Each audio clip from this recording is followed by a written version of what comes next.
निकाय चुनाव पर हाईकोर्ट के फैसले के बाद सरकार बिना आरक्षण तय किए चुनाव में जाना नहीं चाहती। विपक्ष जहां सरकार की घेराबंदी करने की कोशिश में है, वहीं अपने बड़े वोट बैंक को नुकसान भी नहीं पहुंचाना चाहती और इसलिए बीजेपी हाईकोर्ट के फैसले को सुप्रीम कोर्ट में चुनौती देने की तैयारी में है।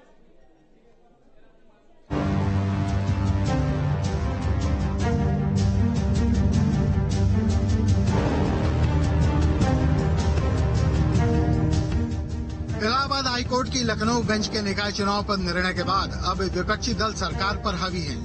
विपक्षी दलों की दलील है कि बीजेपी सरकार पिछड़ा विरोधी है, इसीलिए वो ओबीसी रिजर्वेशन को लागू नहीं करना चाहती। विपक्ष की कोशिश सरकार को पिछड़ा विरोधी बताने की है।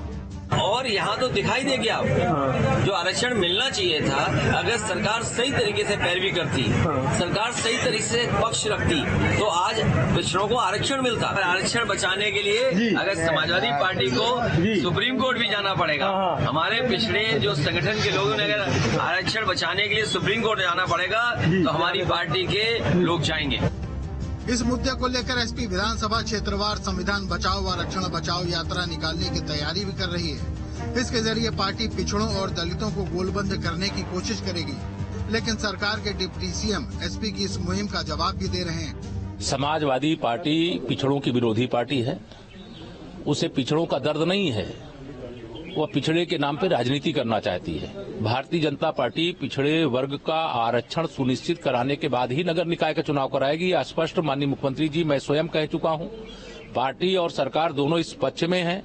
सरकार इसको लेकर के सुप्रीम कोर्ट जा रही है।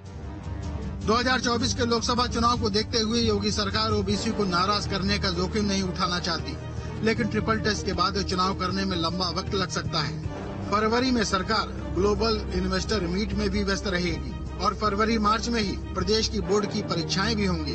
लिहाजा सरकार जल्द ही चुनाव कराने के लिए सुप्रीम कोर्ट जा सकती है, लेकिन वहां से क्या उसे राहत मिलेगी, अभी कहा नहीं जा सकता। Team news state. निकाय चुनाव को लेकर समाजवादी पार्टी बीजेपी पर आरोप लगा रही है। वहीं बीजेपी कह रही है कि वो हमेशा से ओबीसी के आरक्षण के पक्ष में रही है।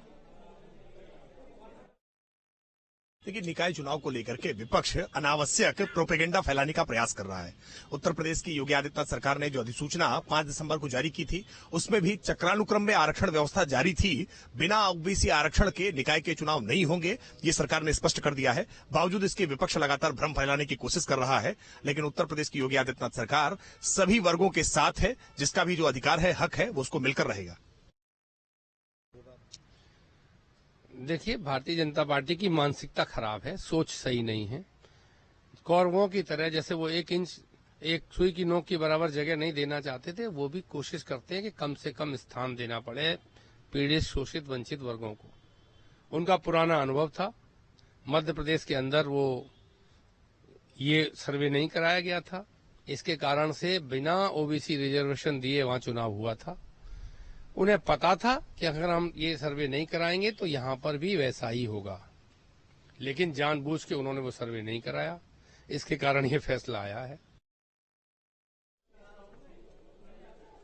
तो यूपी निकाय चुनाव से जुड़ी बड़ी खबर, आम आदमी पार्टी करेगी यूपी में आंदोलन। 2 जनवरी को सभी जिलों में होगा आंदोलन, आरक्षण बचाओ लोकतंत्र बचाओ आंदोलन। तो आम आदमी पार्टी के राज्यसभा सांसद संजय सिंह ने ट्वीट करके जानकारी दी है। इस वक्त की बड़ी खबर आपको बता रहे, यूपी निकाय चुनाव से जुड़ी बड़ी खबर सामने आ रही है। आम आदमी पार्टी यूपी में आंदोलन करेगी। 2 जनवरी को सभी जिलों में आंदोलन होगा, आरक्षण बचाओ लोकतंत्र बचाओ आंदोलन करेगी। तो नगर निकाय चुनाव को लेकर ये ट्वीट भी किया है संजय सिंह ने। हेराफेरी के खिलाफ 2 जनवरी को आम आदमी पार्टी पूरे उत्तर प्रदेश में आरक्षण बचाओ लोकतंत्र बचाओ आंदोलन करेगी। सभी जिलों में ये आंदोलन होगा। ये ट्वीट राज्यसभा सांसद संजय सिंह ने किया है।